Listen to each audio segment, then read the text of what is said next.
Colonels in the Dixie Classic in Dallas, and they were losing miserably. They were losing players left and right to injuries, and the coach did not know what he was going to do.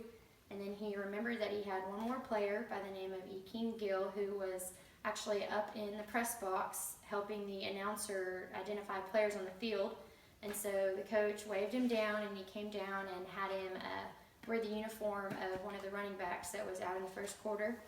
And they did end up winning that game, coming back, and he stood there the entire game, and thus was born the 12th man.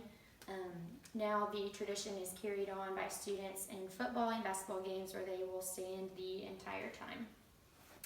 The third tradition that you've probably already heard about are what we call yell leaders. Now, as Aggies, we don't have cheerleaders, we have male yell leaders. They are 3 seniors and 2 juniors that are elected every year by the student body, and they actually have more participation in the yell leader voting than they do for the student body president. They lead yells at all of the home and away football games, the home basketball, volleyball, and soccer games, and some postseason games as well. And now you might wonder about the history behind yell leaders, why we don't have cheerleaders. Well, back when A&M first started, it was an all-male military school, so there weren't any girls to be cheerleaders. According to my grandfather, they were playing a game, and again, they were losing. The worst part was they had a group of women from the Texas Women's University who were down watching the game, and they were disinterested and threatened to leave because they were losing.